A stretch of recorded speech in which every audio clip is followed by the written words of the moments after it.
Bonjour et bienvenue dans la troisième et dernière partie de l'histoire d'Onmyoji, l'histoire classique. Prenez une grande inspiration, on plonge tout de suite.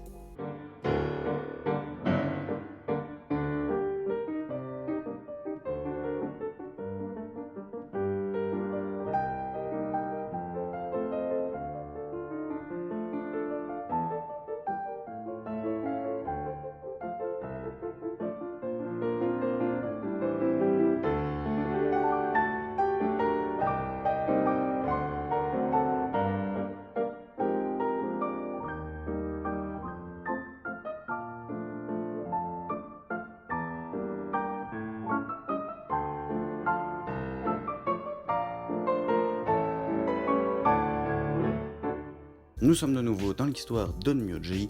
Nous tirons l'alerte spoiler puisque nous atteignons la toute fin.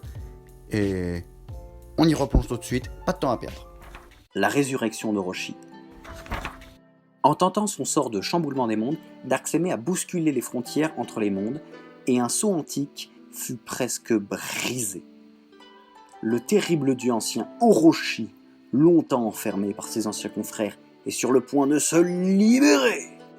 Pendant ce temps, Seimei et copains cherchent quoi faire.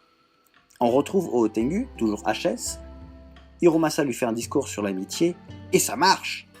Pour renouer leur saine relation de bro, ils jouent de la flûte ensemble.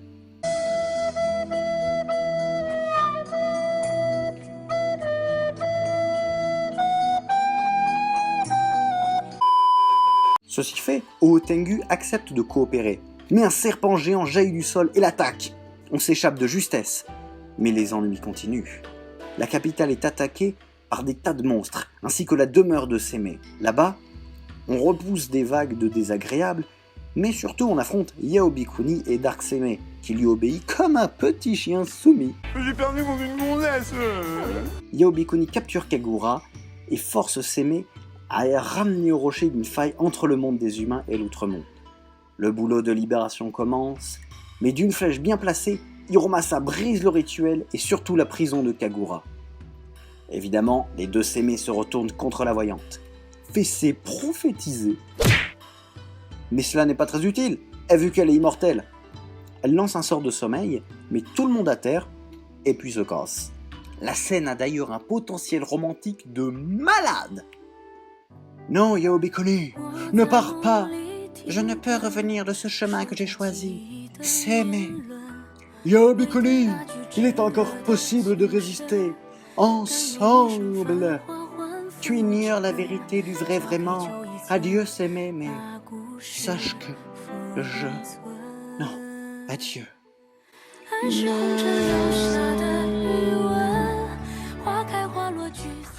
Rituel périlleux.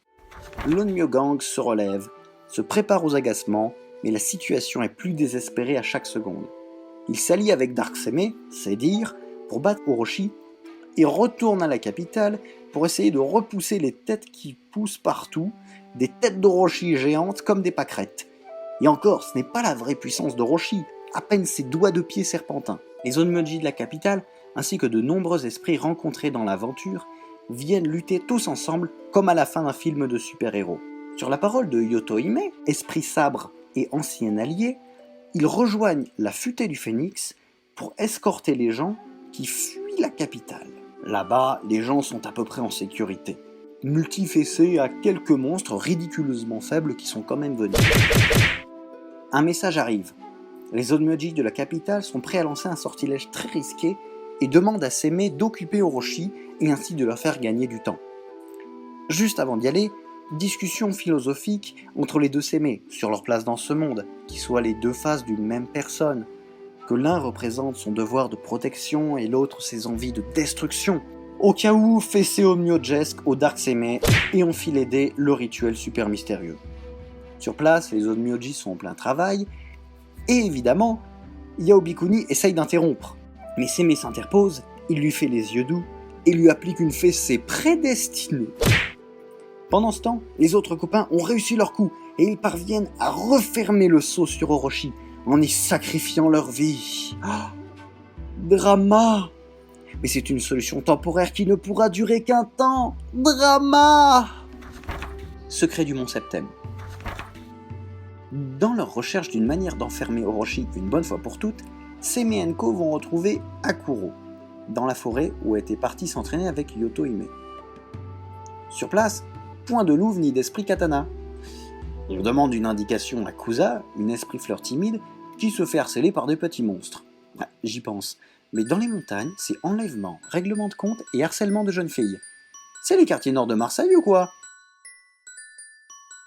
Eh, toi là-bas, tu serais pas une Muju, parce que ton boule il est mortel. Vas-y bâtard, t'es un poète. Heureusement pour nous, Kusa dit savoir où sont partis les deux guerrières, sur le mont Septem, en pleine chasse aux monstres. Mais là-bas, point d'Akuro, ni de Yotohime, ni de monstres d'ailleurs. Hiromasa sent venir la douille et soupçonne Kusa. C'est alors que l'on retrouve Akuro et Yotohime enchaînés par un sort.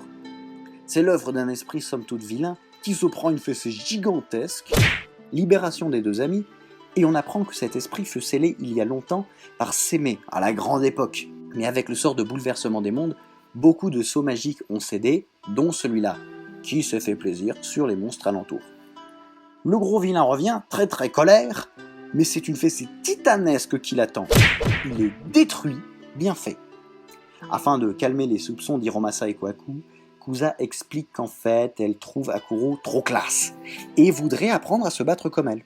Bon, problème réglé. Afin de faire avancer quand même l'histoire, Yotohime parle de l'épée de Kusanagi, arme légendaire que Seme eut cherchée il y a longtemps. Ses autres Shikigami, comme Akuro et Oguna, en avaient aussi parlé, mais pour dire que vraiment on ne sait pas où elle est. Pourtant, ce serait une arme super pratique pour combattre Orochi. Le plan d'Orochi. Ce chapitre commence par une discussion entre Orochi et Yaobikuni. Orochi pense pouvoir se libérer par ses propres forces très prochainement. Pendant ce temps, dans l'objectif de ne pas tous mourir, Seme et Enko cherchent désespérément l'épée de Kusanagi, ou même un éclat, une fraction de son pouvoir, ce qui serait déjà une base pour travailler. Ils retournent à la capitale, devant reprendre les recherches depuis le début. Eh oui, il a toujours perdu la mémoire, le Seme. Sur place, peu d'indices, mais plein de monstres. Heureusement, Shuten et Ibaraki sont dans le coin. Évidemment, ils demandent quelques explications, voilà. Et notamment si l'enquête initiale avance bien, voilà. En toute politesse, on les connaît. Dis-moi la vérité ou je t'arrache le cou. Voilà, cette politesse. Seme explique tout ça, y compris pour Momeji. Oui, tu vois, j'ai un double maléfique créé par un sort interdit qui fait plein de cris, mais c'est pas ma faute, c'est le moi avec de la peinture sur le visage en fait. Et ça passe. Hiromasa ajoute même que pour se venger de Dark Seme, le mieux c'est encore de tuer les monstres qui menacent les humains, alors que ça c'est l'œuvre d'Orochi. Et ça passe. Bon, en récompense, Shuten veut un match retour contre Seme, mais pas bourré cette fois s'il vous plaît.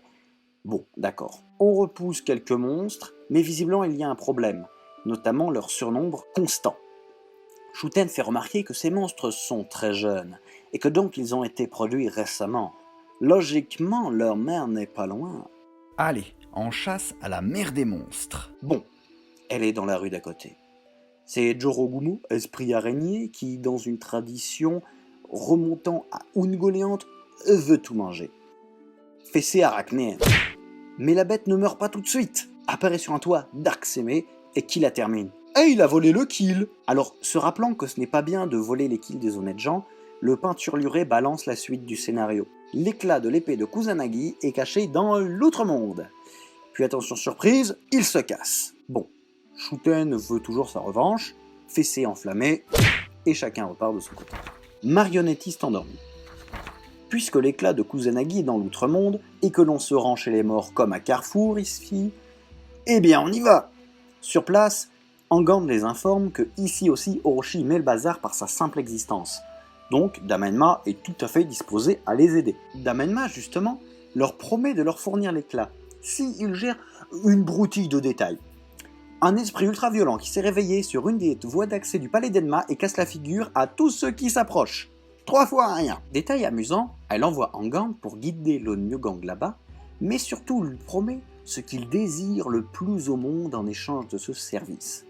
Et Angan accepte à toute vitesse avant de se dire en chemin que non, il peut pas demander ça, c'est trop gênant. Il voulait quoi en fait? Un bisou sur la joue. Laissons là les problèmes d'Angang, nous sommes arrivés. Le monstre semble être une petite fille qui manipule une grosse poupée qu'elle appelle grand frère. Mais elle-même est une poupée. Et d'après Angang, c'est en fait un petit garçon décédé qui fut enterré là avec une poupée. Je vous passe les détails, mais prenez une grande inspiration. Nous plongeons dans le glauque. C'est un petit garçon qui est mort et enterré avec sa poupée. Mais la poupée était tellement triste qu'elle a construit une autre poupée, à l'image de l'enfant qu'elle appelle son grand frère. Oui, il avait une grosse tête. Et elle manipule sa grande poupée tout en faisant semblant qu'il s'agit bien de son frère, étouffant dans sa folie la sombre et glauque réalité.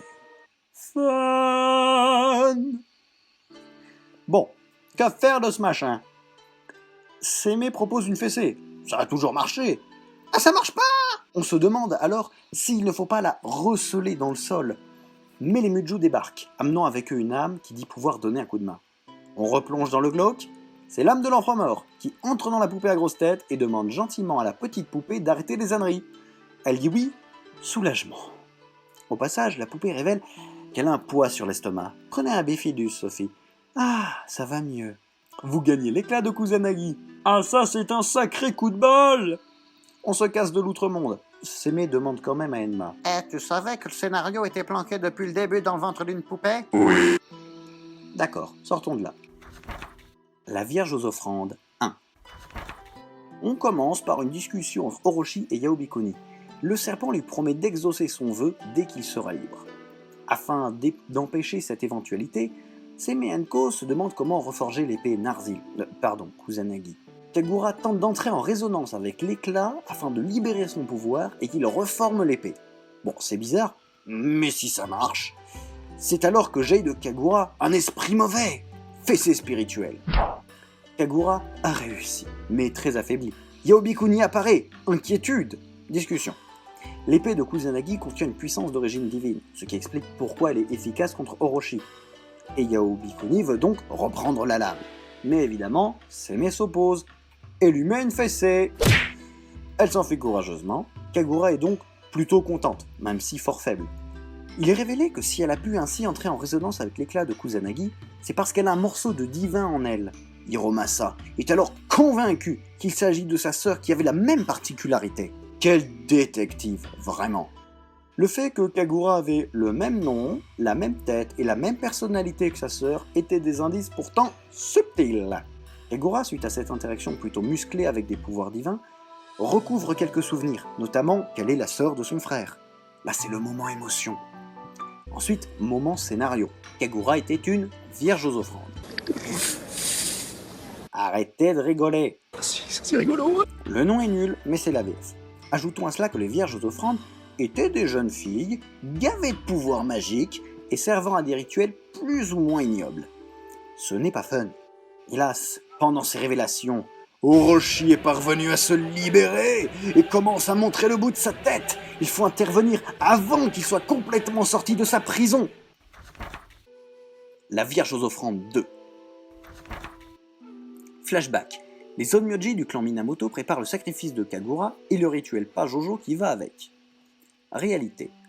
L'Onmyo Gang se dépêche de lutter contre les têtes de serpents qui sortent du sol et il cherche la source, la grosse tête à l'origine des autres. La tête apparaît là où était le sceau antique, on s'en doutait. Évidemment, Yaobikuni s'interpose, encore, mais comme d'habitude, elle se prend une fessée, encore. Décidément, c'est la 4e fessée qu'elle se prend. Bon, elle dit quelques trucs vrais, mais qu'on ne comprend qu'après les flashbacks qui arrivent ensuite. Comme cette ville ne vaut pas tous ses efforts, ils méritent même de mourir, leur richesse est fondée sur le sang, ce monde doit connaître la souffrance, je serai le roi des pirates. Lassé de ce moment gênant, Orochi décide de travailler en solo. Il rejette Yaobikuni, en l'insultant au passage, et sans la tuer. Cela lui ferait trop plaisir. Ha ha ha, qu'est-ce que je suis méchant. Peut-être, mais tu viens de te faire une ennemie, immortelle et surpuissante de surcroît. Oups. Kagura s'avance, l'épée de Kusanagi en main, et commence à bastonner Orochi. Et en plus, ça marche. Par contre, pourquoi est-ce qu'on envoie toujours les enfants en casse-pipe? On n'avait personne de plus entraîné au maniement des armes, du genre Hiromasa? Mais Orochi est un dieu, stupide créature. Il ne se laissera pas malmener, et il brise l'épée. Interruption, vision étrange. Kagura, en pleine discussion avec Suzabi, l'émissaire des dieux. En fait, il est déjà intervenu quelques fois dans l'histoire, mais toujours sans rien faire ou parler de la destinée du destin. Là, enfin, il nous révèle un truc. Le rituel du sacrifice de Kagura fut interrompu au beau milieu par un drôle d'Onmyoji. La bataille finale. Suite à une grosse attaque d'Orochi, Seme fait un bouclier géant pour protéger tout le monde et permettre un repli stratégique. Une fois en sécurité, Suzabi apparaît, faisant des révélations, du blabla sur le destin et provoquant un flashback. On retrouve les Onmyoji du clan Minamoto en plein rituel interdit, et notamment Minamoto no Yomiritsu, chef du clan Minamoto et accessoirement frère aîné d'Hiromasa et Kagura. Oui, il compte sacrifier sa sœur à Orochi pour obtenir de la puissance et redonner sa gloire au clan. Enfin, ça c'est la version qu'il a donnée. En vérité, il bosse pour sa pomme et déteste Orochi qui a beaucoup trop d'importance dans les traditions du clan. Yorimitsu a en fait préparé Kagura pour être une bombe magique qui explosera le grand serpent pendant qu'il la mangera. Bref, ils entament le rituel.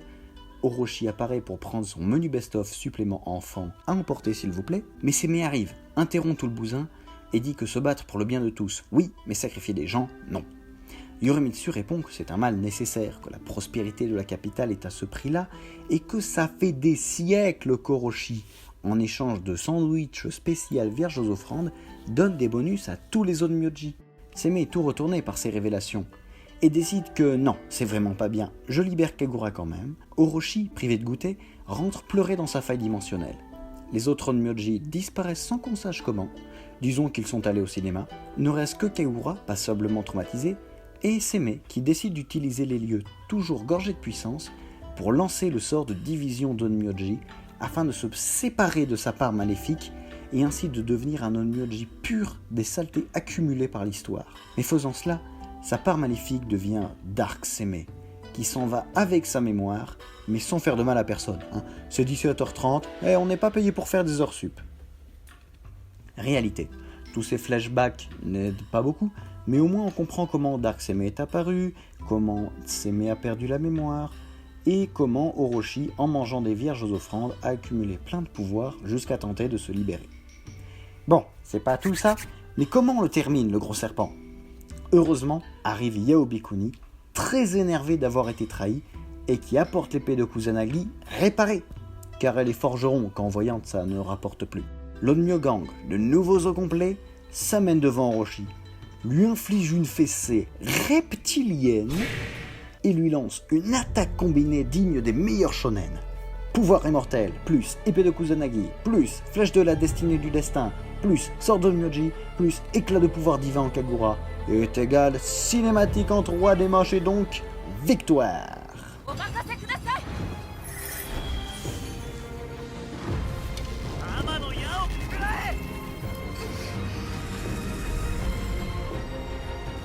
邪気を払い魔を清めたまえ救急により強あなたに返すわずっと借りていたものを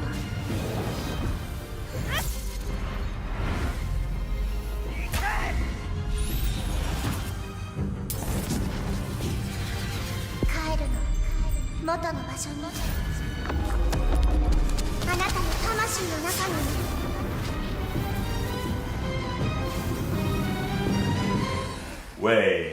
Orochi est donc renfermé dans sa prison dimensionnelle. Schlick-clac, et on jette la clé. Suzabi reprend l'épée de Kusanagi pour la ramener à Takagamehara. Kagura et Hiromasa tentent de nous faire une scène émouvante. En effet, elle explique qu'elle n'est pas vraiment Kagura, juste un éclat de la puissance d'Orochi qui s'est logé en elle à la naissance pour en faire un sacrifice plus tard. Mais le frérot répond que peu importe cela, elle reste sa sœur, car c'est le cœur qui compte. C'est beau, c'est bon, le public est bien émouvé, balancez le câlin. Voilà, c'était émouvant. Yaobikuni décide de se casser, car elle sait bien qu'elle a fait plein de saletés, pour rien au final.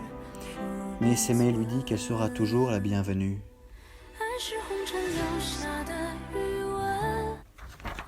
Solitude de la mer.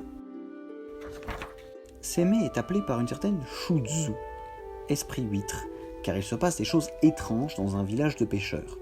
La nuit, un son de conque retentit, et des femmes, honnêtes mères de famille jusque-là, sont attirées par la mer, courant se noyer. Shotsu, gentille huître, fait tout ce qu'elle peut pour les retenir, mais c'est vraiment difficile. Sur place, on retrouve une vieille connaissance à laquelle personne ne s'attendait. Yaobikuni, pas vrai? Ouais, elle est là pour les mêmes raisons et attend patiemment que la conque retentisse afin de répondre à son appel et retrouver le musicien en coquillage. Le soir venu, la conque retentit et en suivant la voyante, on trouve Bake Kujira, un jeune esprit baleine. Oui, ceci est un baleineau.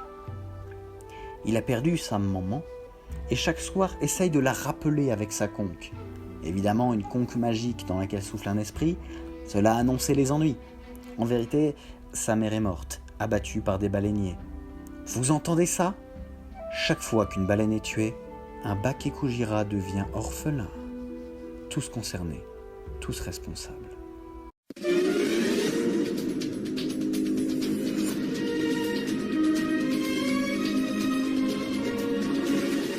Une nouvelle inattendue mais bienvenue.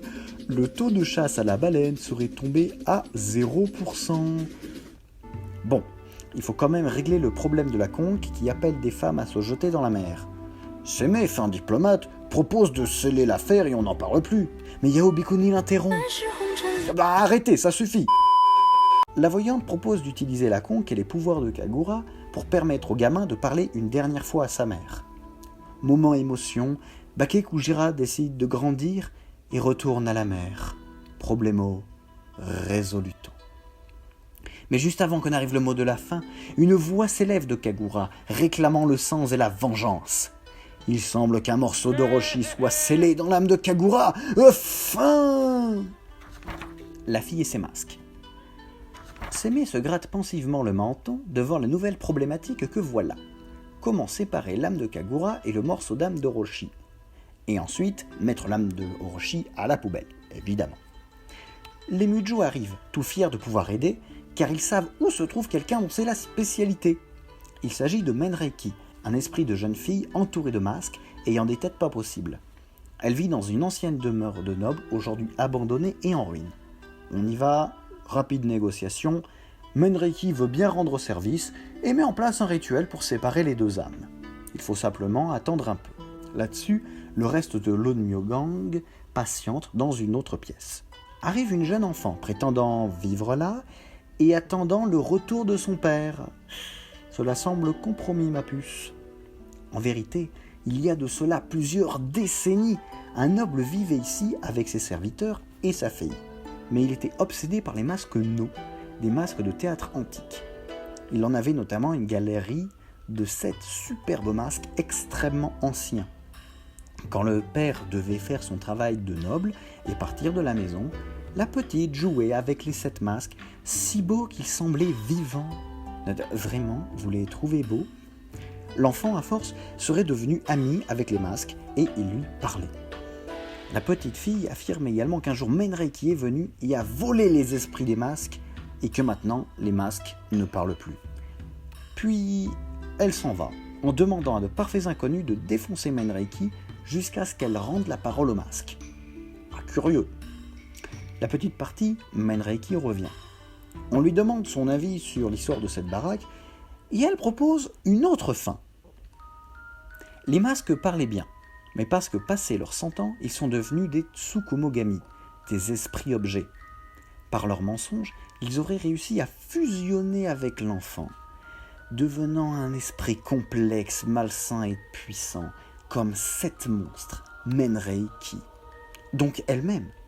Et cette gamine serait une facette d'elle-même, la fillette qui attend son père et refuse de voir que des décennies se sont écoulées depuis cette époque. Malheureusement, comme l'une et l'autre, elles ne peuvent pas se voir, être dans la même pièce en même temps.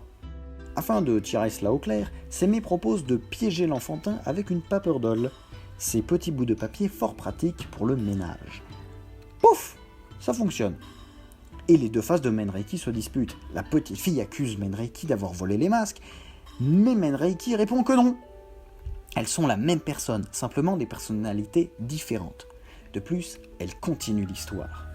Jalouse de l'attention que le père portait à sa collection, l'enfant aurait caché les 7 masques. C'est là qu'ils ont fusionné avec elle et lui ont fait tuer son paternel. Alors les deux personnalités sont apparues. Menreiki, l'esprit coupable de tout, mais qui fait jeu égal avec les masques, et l'enfant, innocente, inconsciente, et qui attend son père. L'enfant, refusant cette vérité, s'enfuit. Menreiki a pu dire ce qu'elle devait dire, et retourne terminer le rituel sur Kagura. Bon, tout se passe bien, on revient, sauf que l'âme détachée n'est pas celle d'Orochi, même si elle y ressemble quand même beaucoup. Évidemment, Orochi n'est pas mort, son âme est donc toujours avec lui. C'est en fait un condensé des âmes mortes des anciennes vierges aux offrandes qui s'accumulaient de sacrifice en sacrifice et cherchant une occasion de se venger. Les Mujou sont très contents parce que ça faisait un moment qu'on les cherchait, ces âmes-là. Ils s'en vont donc mettre tout ça dans l'outre-monde. Kagura-san est sauve, tout le monde est content. The fin. Pfiou! Bon ben c'était long et encore j'ai résumé. Je vous ai sauté quelques combats et des dialogues qui ne mènent à rien. Il y a techniquement, après le The fin, un mini-épilogue compris dans le chapitre. Mais c'est Suzabi et Miketsu qui blablatent, rien d'extraordinaire ou qui retourne l'univers. Ainsi vous connaissez maintenant toute l'histoire principale. Je commence tout de suite à chercher comment résumer les histoires des événements mondiaux qui ont suivi, et si je ne suis pas mort d'ici là, on pourra même faire une analyse de l'histoire et essayer de deviner comment tout ça va tourner. C'est tout pour moi, au plaisir de vous revoir quelque part dans cet univers. Ah, mais après la sieste.